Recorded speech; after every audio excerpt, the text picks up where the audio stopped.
Serious and Silliness Outcast. Like, share, subscribe, hit that notification bell so the latest interviews and content you get notified immediately. So if you guys watch my channel, I do a lot of interviews, and I refer to the channel as the Outcast channel because I interview people that don't really fit well in society. I've interviewed porno stars, I've interviewed mafia members, I've interviewed bikers from former biker gangs. Who else? Reality TV stars. I've interviewed people that were convicted wrongly and were imprisoned. I mean, the list goes on and on and on. So what I do is, on my off time, I'm always looking for more content, looking for people to interview on this channel. And I look at other channels. And one of them that I look at, which I absolutely love, I'm a big fan of the channel, is Soft White Underbelly. It's an amazing channel. And I look at that, and I either get ideas or I try to reach out to the same people, right? So I see this one interview. And it's only like 35 minutes long, which is weird because his interviews are like long form, hour and a half, between an hour and 2 hours usually. Whatever, doesn't matter. I see this one interview, Mikki Mase, professional gambler. And I'm like, I never had a professional gambler around before. That would be a really good interview. Let me watch this one. Well, he certainly is a professional gambler. That is not untrue. That is certainly true. There's plenty of footage and pics and videos of him gambling, playing poker and baccarat and so on and so forth. But not only is he a professional gambler, he's also a goddamn pathological liar. It's unbelievable. I was more taken back by the lies he was spitting than the actual experience of him being a professional gambler. I mean, it was unbelievable. Look, he's definitely a professional gambler. There's no denying that. And apparently he's very good. And apparently it's true that he has been banned from certain casinos. Apparently that's all that's true. And apparently he does teach certain celebrities how to gamble. Apparently all that is true. But when he's on an interview and you ask him about his backstory, it changes from interview to interview. It's unbelievable. So I'm watching Soft White Underbelly, right? So I'm going to draw from the information from Soft White Underbelly. And then I'm going to put the interview in the description area so you can see for yourself. And then I'm going to pull from other interviews and show you how astronomically crazy, cut that part out, and show you how insane his lies are. Okay, so the host of Soft White Underbelly goes on to ask him, I'm going to have to look down because there's a lot. Okay, there's a lot. The host of Soft White Underbelly goes on to ask him about his background and his childhood and so on and so forth. So he says that he was homeless for a long time. He was incarcerated. He's only 32 years old, okay?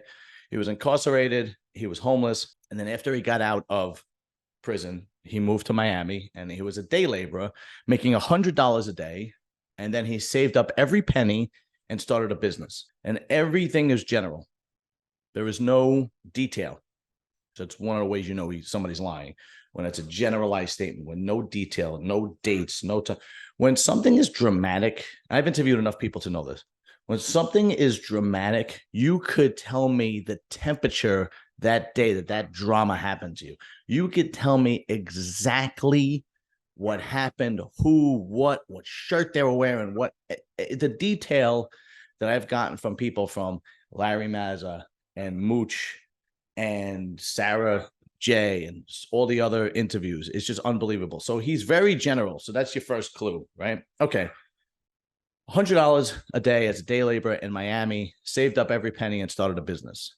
And then he was very good at business and started another business and started another business and then sold his businesses, and he was retired by his mid-20s. So mid-20s to me means between 24 and 26. So apparently he was set for life by the time he was 25 years old. Okay. Then he moves to LA and he goes to Vegas, back and forth to Vegas for shits and giggles because he just wants to have fun. And he sees that, he's just gambling. He likes to gamble and he's having fun with it. And he just continues to win. And then he asked him how he wins. And he would give a generalized statement. He would say, well, the casinos cheat and I just reverse the cheat. Now, these parts about him gambling and winning, I can't really dispute, right? Because he does gamble. He probably is very good at it. We've seen the videos. We've seen the Instagram. We've seen the TikTok. We've seen it all. So that's probably true. But here's the problem. He said he was banned from 95% of the casinos in the world. The world. which, okay, fine. So the host asked him, how much money do you think he had amassed in those 32? I apologize. In those 3 years, because he said it took him 3 years to get banned from. And he said it was somewhere around $32 million. As the interview goes on, he actually says that he was averaging $1 million a week. There's 156 weeks in 3 years. That's clearly a hell of a lot more than $32 million a week. I mean, the math just did not add up, right? So after that, he asked him, what is he doing with himself these days? He's like, well, I produce TV shows and movies. And he's in the Hollywood scene. He teaches people how to gamble. That part, I believe. Okay. I mean, I could see that, teaching somebody how to play poker, how to play Texas Hold'em, or how to play Baccarat. But he says that he funds 100% of their gambling, and then they split the revenue. They split the profit. And it's like, come on, dude. Come on. I mean, the lies are just unbelievable. It's just so over the top. So then he asked him, then the host of Soft White Underbelly asked him, what does he do to give back to the community? He said he built a school. Then he said he built a synagogue. And then he said he feeds the homeless in Las Vegas. And then they go back to his past. They go, I don't know why, but they go back to his past. There was like kind of no rhyme or reason for the interview. And he said that he sat with made men in the Italian mafia, that while he was incarcerated, he got his GED, passed his SATs, applied to 5 different universities, were accepted to 5 different universities while he was incarcerated, wasn't able to go because he wasn't paroled in time. Right? He said he was an amateur motocross champion. He said his parents gave up raising him by 13 years old because he was such a bad kid, that they literally just gave up, and he was passed around. I'm assuming from family member to family member, just passed around. Okay. So now I'm done watching this video, and I go, this guy's full of shit. All right. It's just full of shit. So I start doing some other, research, like, who is this guy? And so on and so forth. Right. So here's another interview he did on Medium. Mikki Mase, the world's most notorious gambler. Okay. Mikki Mase is the king of Baccarat. Okay. We all know that. But most people wonder, what is Mikki Mase's net worth and how did he get so rich? Okay. Grew up in New Jersey. His father was a professional racer. Naturally, Mase developed a passion for racing in his own life, but Mase's father was also involved in organized crime and was sent to prison for years. This triggered a long-winded downfall for Mase. With his father in prison, Mase's mother struggled to keep the family financially afloat. Mase started acting up. He ditched school, got in trouble, and was constantly getting suspended.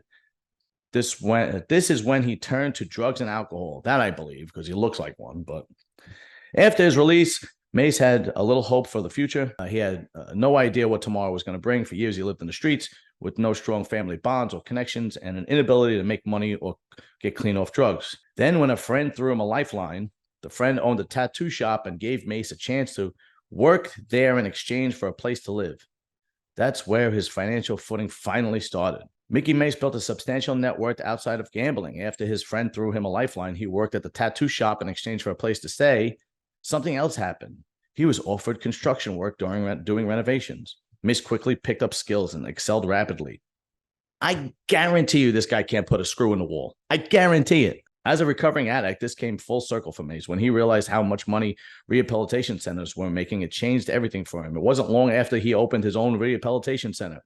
From there, Mase expanded rapidly. Not only did he open more rehabilitation centers, but he also went on to open clinics, pharmacies, and more. He grew his income to millions of dollars per year. Mase didn't realize it, but he was gifted with numbers that helped him in business. He eventually went on to sell his small empire for tens of millions of dollars from there and turned to playing cards in Las Vegas casinos and quickly rose to become one of the world's most famous Baccarat players ever. Jesus Christ. All right. That was one other interview. Okay. So here's another interview from Inked Mag. Is a tattoo magazine interview. Mase grew up in the suburbs of New Jersey, not too far from New York City. From a young age, he was an analytical thinker and indispensable trait for a professional card player, and he used his skills to get an advantage in all of the games he played growing up.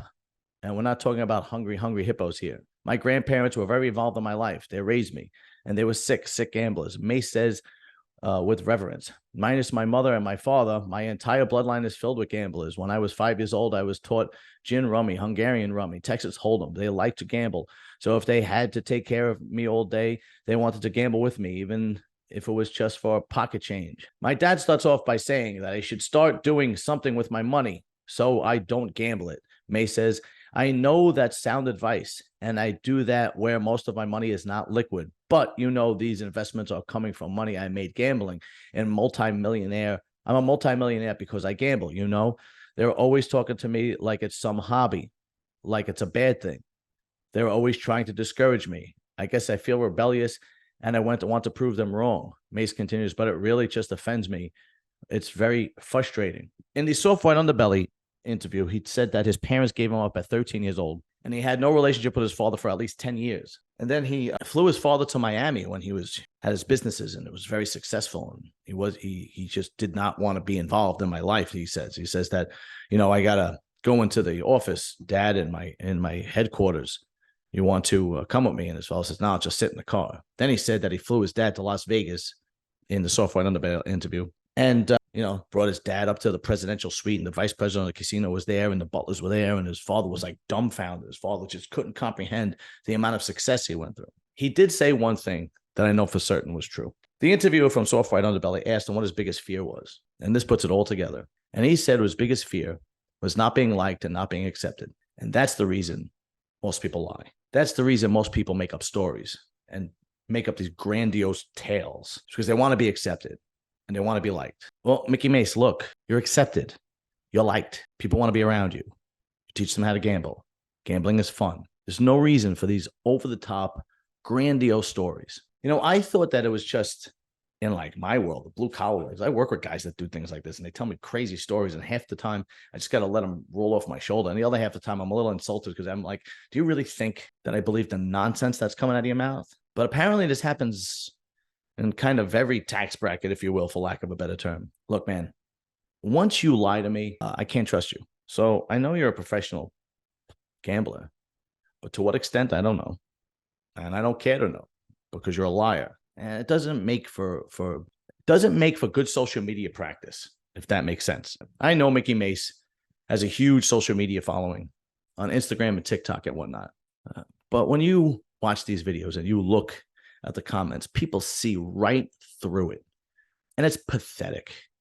It's pathetic that you're so insecure within yourself that you have to make up these stories, these tales, because you want people to like you. I mean, it's ridiculous, dude. You're a professional gambler. People want you on to talk about gambling. Your backstory is your backstory. It should be just how you came up. It doesn't have to change from podcast to podcast to podcast. It's ridiculous. The one thing that you're going to see from me in every one of my videos is my stories are always the same, because I don't lie, because I know people are going to see right through it. I know I don't have the following like this guy does. I hope one day I will, but I know I don't. But one thing I could tell you is I'm always going to keep it 100. Always. I am always going to keep it 100. If anybody ever asks me a question, I'm always going to give an honest answer, whether you like it or not, whether it's the truth, whether you like it or not. If it's the truth, it's the truth. Anyway, I doubt Mikki Mase is going to watch this video. But if he does, Mikki, just stop lying. You're established. You're a wealthy guy. You're fun to be around. People like you. It's pathetic that you're going to make up these ridiculous lies. Anyway, Serious and Silliness Outcast. Like, share, subscribe. Click that notification bell. I should have some good interviews coming for this new year. And if you are interested in bodybuilding and fitness, I also have Serious and Silliness Bodybuilding. Go over there. And that one's doing real well. That one, I got a lot of great bodybuilders and bodybuilding talk. Okay, Serious and Silliness Outcast. Like, share, subscribe, hit that notification bell so you get the best content. And we got some good interviews coming up in 2024. All right, guys, later.